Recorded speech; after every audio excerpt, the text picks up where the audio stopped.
स्वागत है आप सभी का इस सुनहरी सी सुबह के इस अनोखे से दिन में। मैं शिवांगी पांडे जय बजरंग इंटरमीडिएट कॉलेज की छात्रा हूँ 11D1।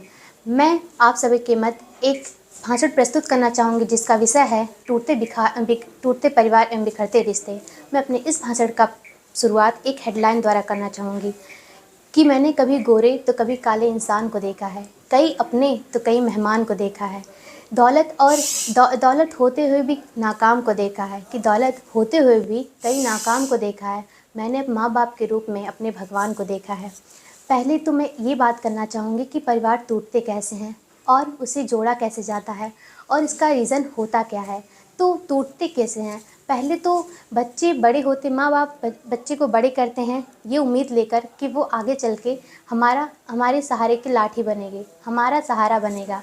पर ऐसा कुछ होता नहीं है, क्योंकि जब बच्चे बड़े होते हैं तो ये भूल जाते हैं कि हमारे संस्कार में क्या दे रखा है, हमारा फ़र्ज़ क्या है, ये सब वो भूल जाते हैं। याद क्या रहता है जो आजकल के चल रहा है, सभी लोग प्यार करते हैं फिर शादी करते हैं और फिर क्या होता है उनकी जो पत्नी होती है वो रहना नहीं चाहती। अक्सर तो कभी सभी लोग गांव में करते हैं तो गांव में कोई रहना नहीं चाहता है तो वो क्या करता है अपने पत्नी को लेकर चला जाता है, जिसके कारण उनके परिवार में तनाव आने लगता है। वो चाहे एक बेटा हो अपने माँ बाप का, चाहे दो हो, एक रहेगा तब भी लेकर चला जाएगा। वो माँ बाप अकेले रहते हैं घर पे, इस कारण घर में तनाव आने लगता है। और सबसे पहली बात तो ये होता है कि हम लोग को संयुक्त परिवार बना के रखना चाहिए, एकजुट होके रखना चाहिए। अगर हम एकजुट नहीं होंगे तो हम आगे कैसे बढ़ेंगे।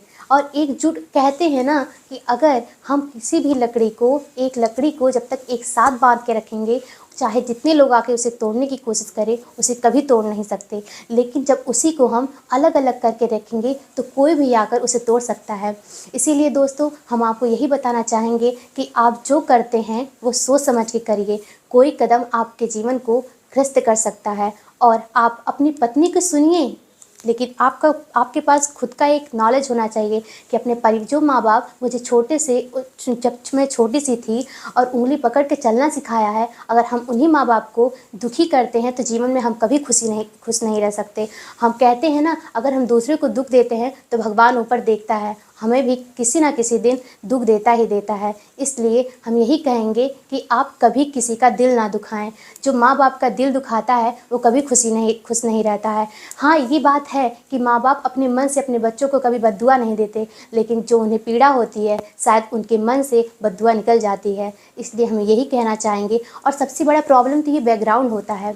एक देखा सभी लोग ये काम करते हैं कि वो मतलब घर में ही ऐसा होता है कि अगर 5 बेटे हैं तो एक बहू अगर वो चली गई शहर तो दूसरी भी कहेगी कि मुझे भी जाना है भाई, वो जा रही है तो मैं क्यों ना जाऊं। सबसे बड़ी प्रॉब्लम तो ये आ जाती है, वो भी चली जाती है। इस ऐसे करके सभी लोग चले जाते हैं और बचता कौन है, माँ बाप, जिनका कोई सहारा नहीं होता है। लेकिन वही कहते हैं कि कभी भी किसी का देख के कोई काम नहीं करना चाहिए। अगर आज अपने माँ बाप को नहीं बचाएंगे, अगर आप आज बहुत लोग तो वृद्धाश्रम में अपने माँ बाप को डाल देते हैं। क्यों? क्योंकि वो बूढ़े हो जाते हैं। 5 बच्चे मिलकर भी एक माँ को नहीं संभाल पाते, लेकिन एक माँ 5-10 बच्चों को संभाल ले जाती है। ऐसा क्यों होता है?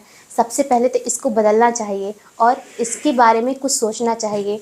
अगर ये वीडियो आपको मेरी पसंद आई हो तो प्लीज़ लाइक कीजिएगा, सब्सक्राइब कीजिएगा, बेल आइकन को प्रेस कीजिएगा। कि पहले जब मैं छोटी थी तब सभी लोग कहते थे कि याद रखना सीखो, कि जब मैं पहले छोटी थी तो सभी लोग कहते थे याद रखना सीखो, लेकिन अब जब बड़ी हो गई हूँ तो सभी लोग कहते हैं हर बात भूलना सीखो।